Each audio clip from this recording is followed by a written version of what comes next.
America's national parks, defining preservation in a growing nation. When Europeans came to America, they looked at a large frontier of wilderness and viewed it as theirs to conquer because of manifest destiny, meaning they were entitled to it. There was an abundance of resources here, and they were needed to supply America's growing nation. However, by the late 1800s, over half of the hardwood forests and most all of the wild prairies were gone because of overuse. This loss of so much beauty angered many. Poets such as Ralph Waldo Emerson, Henry David Thoreau, and John Muir realized that these scenic landscapes were not infinite, and they were some of the first who spoke of parks and preservation.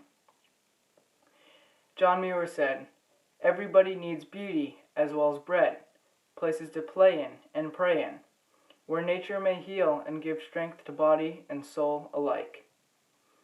As more natural beauty was found out west and publicized, the idea of preserving these places became more popular. In 1864, the national park idea came to be. The federal government passed legislation to give Yosemite Valley and Mariposa Big Tree Grove to the state of California so it could be preserved for future generations. Next, expeditions were led deep into the territories of Montana and Wyoming in the late 1860s. When those on these trips returned, they publicized their discoveries of natural beauty. This led to many wanting to preserve this place. Many powerful people came together to make Yellowstone a national park. The North Pacific Railroad viewed Yellowstone as a potential tourist spot. Preservationists also strongly supported the bill. In 1872, Congress created the world's first national park. They set aside over 1 million acres as a public park and pleasuring ground for benefit and enjoyment of the people, as they said. Congress followed Yellowstone with creating more national parks during the late 1890s and early 1900s. They created Sequoia National Park and Yosemite National Park in California, Mount Rainier National Park in Washington, Crater Lake National Park in Oregon, and Glacier National Park in Montana. Then, in 1906, Congress passed the Antiquities Act. This act gave presidents the ability to create landmarks in other places of historic or scientific interest as national monuments. President Theodore Roosevelt, an early advocate for the parks, took advantage of the act and made 18 national monuments. The creation of these parks created a question. Could you both preserve and enjoy a place? In the early days of the parks, the answer was no. Poachers killed wildlife. People searching for souvenirs destroyed nature. Road and railroad tracks, homeless people, and builders plagued the early parks. The military was put in charge of these parks then. Soldiers enforced laws against hunting, grazing, timber cutting, and vandalism. Army engineers built roads and buildings. Since the military was lacking in its protection, and since there was no organization capable of protecting the parks, they were standing on thin ice. The conservationists of the utilitarian school wanted use of the natural resources. They wanted to dam rivers and mine the parks. This differed from the views of strict preservationists. When San Francisco wanted to dam Hetch Hetchy Valley in Yosemite National Park in 1913, Congress allowed it. Some say this was the worst disaster ever that came upon a national park. The strict preservationists called it the rape of Hetchy Hetchy. This was the tip of the iceberg that showed an organization was needed to be put in charge of safekeeping of the national parks. Then came Stephen Mather, who was a wealthy Chicago businessman that loved the outdoors. He complained to Franklin Lane, who was the Secretary of the Interior at the time. The way the parks were administered just wasn't working. Lane offered him a job, and Mather accepted. Horace Albright, a bright young 25-year-old, became Mather's assistant. These two men convinced many that a National Parks Bureau was necessary. In the summer of 1915, they made the first of many trips through some of the national parks with journalists, congressmen, and scientists so they could see the value of these parks with their own eyes. The press that went on the trip then wrote how wonderful the parks were all.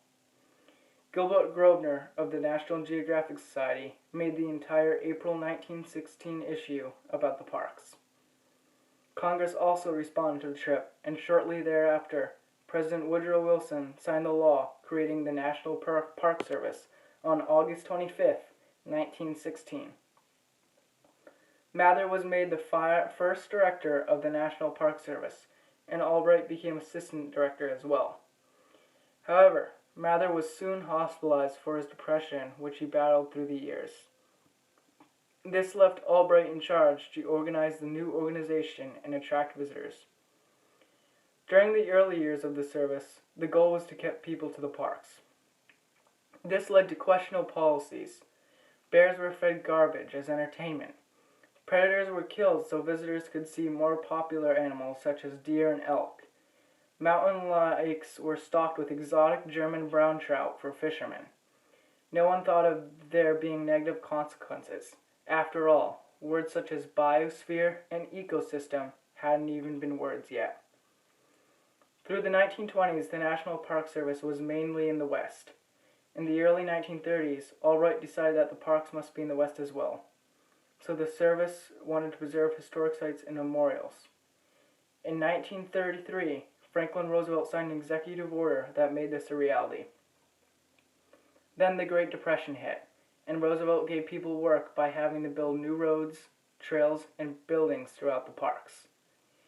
Then, in World War II, most parks were closed. People wanted to take the natural resources from the parks during this time for the war effort. The parks held strong, except for some grazing of animals. This was a win for the preservationists. The National Park Service finally withstood a test, setting them on track to finally be preserved without disturbance. Post-war, many people now had an automobile, and the parks took off. However, the parks being neglected during the war, they needed to be updated. National Park Service Director Conrad Worth proposed Mission 66 in 1956 to combat these issues. The goal was to modernize roads, bridges, trails, visitor centers, and employee housing by the 50th anniversary of the National Park Service in 1966. This was successful, and the parks were ready for the increasing number of visitors. Throughout the 60s and 70s, new types of parks were created, such as national seashores and lake shores, as well as many urban parks. New national parks were created in Alaska as well. This more than doubled the total acreage of the national park system.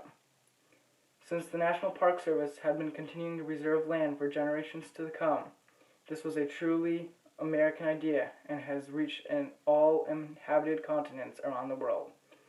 Never before was there something like this. The barrier has been broken on conservation thanks to American preservationists and those around the globe who followed suit.